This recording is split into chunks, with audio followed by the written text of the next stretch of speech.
Well, one of the bills sent to Governor Abigail Spanberger's desk by the Democratic majority in the legislature is focused on the future of the Virginia Military Institute. Now, if it becomes law, it would establish a task force to recommend changes at VMI. It is based on a report written during the previous Democratic administration in Richmond, which raised concerns about the school's diversity and inclusivity. Our Nick Minock has this story all new at 4 o'clock.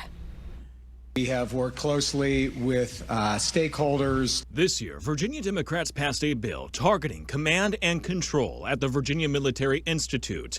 Delegate Dan Helmer's bill sets up a task force to explore changes to make the VMI more inclusive, among other things. Helmer telling 7 News he believes students at VMI are learning in a dangerous environment, saying its students should be able to learn in a school free from the fear of sexual assault and racist attacks. He talks about racism. Where's the proof?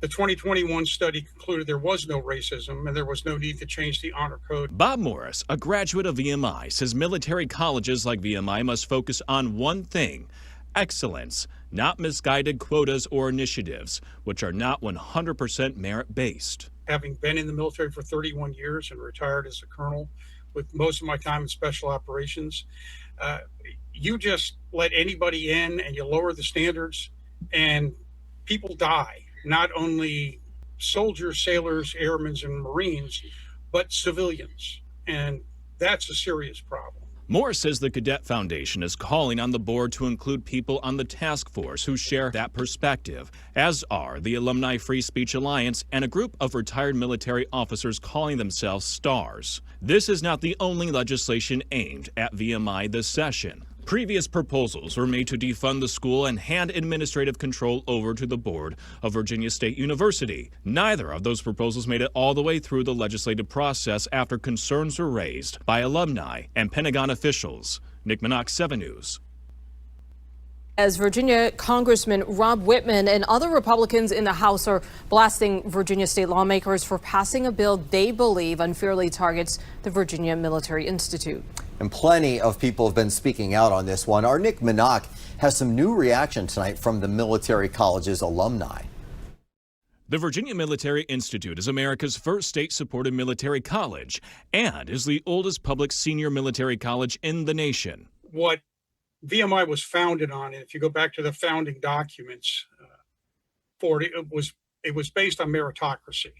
Doesn't matter who you are, where you come from, everyone is essentially broken down to be equals, and you pass or fail based on your merits. Virginia Military Institute graduate Bob Morris says that is how you build future military leaders. Morris, along with other alumni and military officers, are unhappy with what they call Virginia Democrats' push to infuse DEI and race and sex-based quotas at the college. Having been in the military for 31 years and retired as a colonel, with most of my time in special operations, you just let anybody in and you lower the standards and people die. Not only soldiers, sailors, airmen, and Marines, but civilians. And that's a serious problem. This year, Virginia Democrats introduced bills to cut VMI state funding and place VMI under Virginia State University control. Those efforts did not pass, but Delegate Dan Helmer's bill did.